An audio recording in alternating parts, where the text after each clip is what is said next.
सबसे पहले प्रभु यीशु के नाम से आप सबको फिर से इस शिक्षा में स्वागत करता हूँ।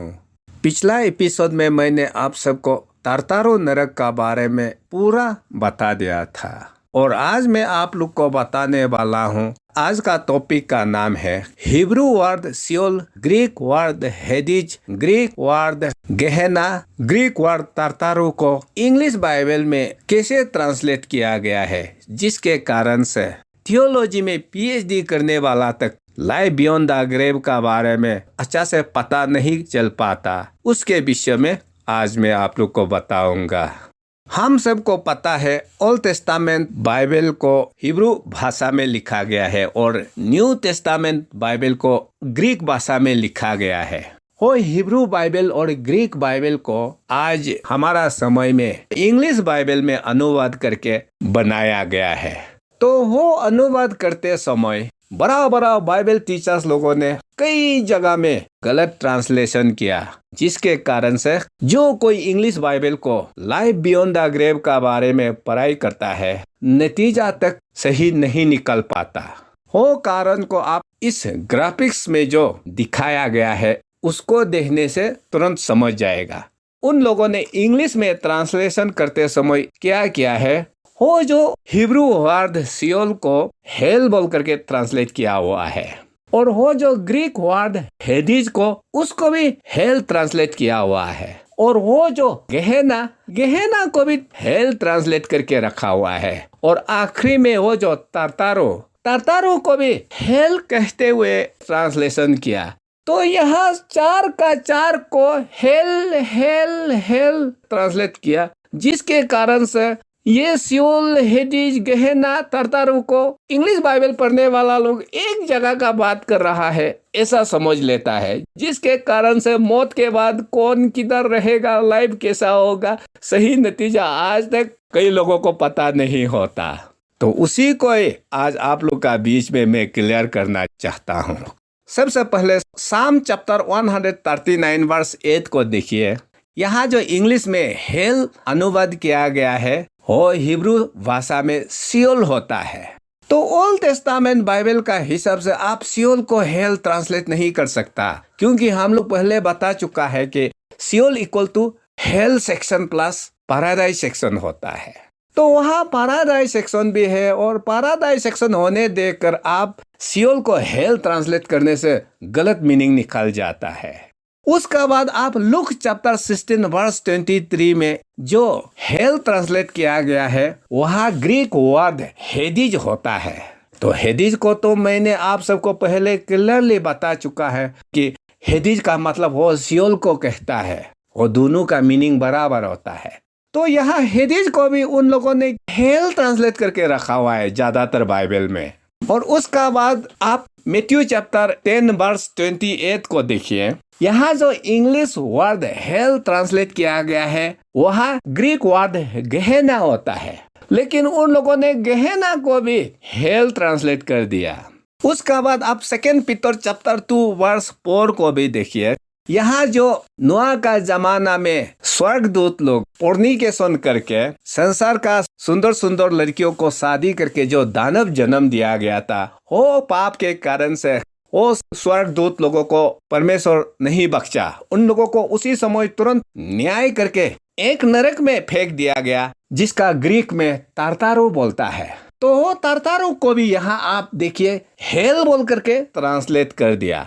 तो इसलिए सियोल, हेडिज, गेहेना, तारतारो सबको नरक ट्रांसलेट करने का कारण से सब लोग सोचता है कि सियोल, हेडिज, गेहेना, तारतारो लोग एक जगह का बात कर रहा है ऐसा समझ लेता है, जबकि बिल्कुल ऐसा नहीं है। सियोल, हेडिज तो वो आत्मा दुख तकलीफ पहुंचाने का जगह को सियोल या हेडिज कहा जाता है। वो गेहेना तो वो भविष्य में बॉडी में पनिशमेंट करने का नरक को गेहेना कहा जाता है। और तारतारो तो वो जेनेसिस चैप्टर 6 में सेक्सुअल पाप करने के कारण से परमेश्वर तुरंत न्याय किया और न्याय करके एक दुख तकलीफ जगह में वो स्वर्गदूत लोग को रखा गया है, वो जगह को तारतारो कहता है।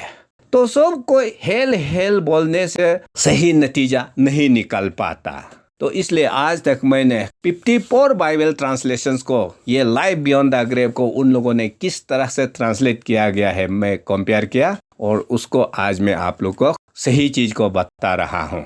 वो जो बाइबल ट्रांसलेटर्स लोग हर जगह सियोल हेदीज गहना को कैसे गलत ट्रांसलेट किया गया है, जिसके कारण से इंग्लिश पढ़ने वालों को पूरा कंफ्यूज करा करके रख दिया गया है, उसका एक प्रमाण मैं आपको दिखाता हूँ। वो है king James Bible translation. King James Bible translation को आप यहाँ देखिए, उन लोगों ने सियोल को कैसे ट्रांसलेट किया। सियोल को ग्रेव बोल करके भी ट्रांसलेट कर दिया। ग्रेव का मतलब जहां इंसान का शरीर को दफनाया जाता है उसको। और उन लोगों ने ऐसा भी सियोल को ट्रांसलेट करके रखा हुआ कि सियोल का मतलब हेल है बोल करके। फिर अलग जगह में सियोल को फिर ट्रांसलेट किया गया है, मतलब मिट्टी का अंदर में एक खाई है, खाई बोल करके भी ट्रांसलेट करके रखा हुआ है। तो उसका प्रमाण आप जेनेसिस चैप्टर 37 वर्स 35 को देखिए। यहाँ सियोल वर्ड को किंग जेम्स बाइबल में ग्रेव बोल के ट्रांसलेट करके रखा हुआ है, मतलब कब्र। और फिर आगे आप डिट्रोनोमी चैप्टर 32 वर्स 22 को देखिए। यहाँ सियोल को उन लोगों ने हेल बोल करके, नरक बोल करके ट्रांसलेट करके रखा हुआ है। उसका बाद आप नंबर्स चैप्टर 16 वर्स 33 को देखिए। यहाँ सियोल को पिट बोल करके ट्रांसलेट करके रखा हुआ है। तो यहाँ किंग जेम्स बाइबल का ट्रांसलेशन को आप खुद अपना आंख से देखिए। सियोल को कभी ग्रेव ट्रांसलेट करता है, कभी हेल ट्रांसलेट करता है, कभी फिट ट्रांसलेट करता है। टोटली वो लोग भी कंफ्यूज हो गया सियोल को इंग्लिश में कैसे ट्रांसलेट करना है। अगर ग्रेव है तो सबको ग्रेव ग्रेव ग्रेव ट्रांसलेट कीजिए ना। अगर हेल है तो सबको हेल हेल ट्रांसलेट कीजिए ना।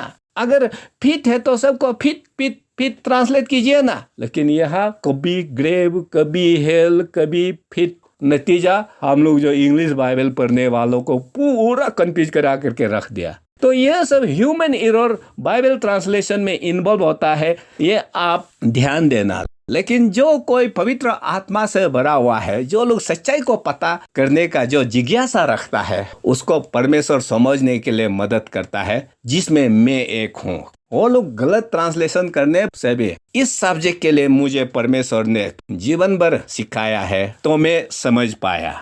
और ये जो मैथ्यू चैप्टर 10 वर्स 28 जो गहना को हेल या हेल फायर, इसमें तो सब बाइबल लोग गलत ट्रांसलेट करके रखा हुआ है, एक भी सही नहीं है। हेल फायर बोलने से तो वो फिर सियोल का अंदर में जो आग का नरक है उसको ही लोग समझ जाएगा। तो इसलिए ट्रांसलेट करता है तो गहना हेल ऐसा ट्रांसलेट करने से भी टिकता, तरतारू हेल ऐसे भी ट्रांसलेट करने से टिकता, सियोल हेल, हेदीज हेल ऐसे करके ट्रांसलेट करने से भी ठीकता।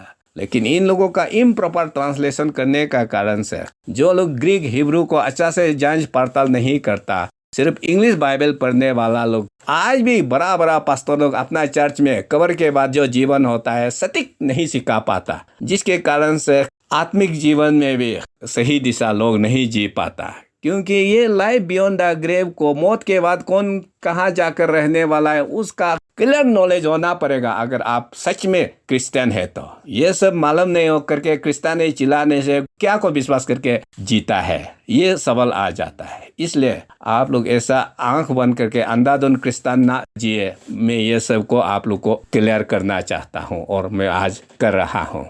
सब बाइबल ट्रांसलेशन लोग मैंने बताया कि गहना को तो जमेला ट्रांसलेट किया गया है, लेकिन बहुत सा बाइबल सियोल हेदीज को सही ट्रांसलेट किया गया है। क्योंकि सियोल या हेदीज को इंग्लिश में वर्ड नहीं होने का कारण से वो लोग सेंटेंस में ट्रांसलेट करके रखा हुआ है, और बहुत सा बाइबल लोग सही किया है। उसमें से एक है, बहुत सा बाइबल में मैंने देखा सियोल शब्द को, सियोल को वो लोग ट्रांसलेट किया ही नहीं। जैसे हिब्रू वर्ड सियोल है, इंग्लिश बाइबल में भी सियोल लिख करके रखा हुआ होता है, और वो अच्छा किया है। जो मीनिंग आप ट्रांसलेट करने के लिए मालूम नहीं है तो चुपचाप रहना है। उसका बाद the land of the dead ऐसा भी कई बाइबल में ट्रांसलेट किया गया है। उसका बाद the realm of the dead, मरे हुए लोगों का दुनिया, ऐसे भी ट्रांसलेट करके रखा हुआ है, वो भी ठीक ठाक है। उसका बाद the place of the dead, ये भी सही ट्रांसलेशन है। मरे हुए लोग जहाँ रखता है वो जगह को सियोल या हेदीज कहता है, ऐसा ट्रांसलेट किया है और वो अच्छा है। उसका बाद कोई लोग the world of the dead, ये भी सही ट्रांसलेशन है, मतलब मृत्यु लोगों का दुनिया ऐसा। उसका बाद 6 नंबर वाला द अंडर वर्ल्ड, ऐसा भी बहुत सा बाइबल में ट्रांसलेट करके रखा हुआ है, और हमको नहीं लगता कि यह गलत है, क्योंकि सियोल हेडिज तो धरती का अंदर में है ना, तो इसलिए उसको द अंडर वर्ल्ड ऐसा कई बाइबल में ट्रांसलेट किया गया है। और सबसे अच्छा मुझको लगा हमारा जो इंडिया में पब्लिश किया वाला गुड न्यूज बाइबल, ये जो है वो जो 4 नंबर वाला the place of the dead ऐसा कहकर सियोल हेडिज को अनुवाद करके रखा हुआ है। तो इसलिए ब्रदर्स एंड सिस्टर्स, संसार में सब आदमी लोग परफेक्ट नहीं होता, बाइबल ट्रांसलेशन करते समय कुछ ना कुछ चूक होता है, लेकिन जो कोई प्रभु में है वो तुरंत सही किया जा सकता है। तो नेक्स्ट में मैं आप लोग को शुरुआत से लेकर आज तक लाइफ बियॉन्ड द ग्रेव का बारे में क्या सिखाया गया है उसको मैं चार्ट दिखाते हुए समरी के तौर पर बताऊंगा। तब तक के लिए प्रभु आप सबका साथ बना रखे। धन्यवाद।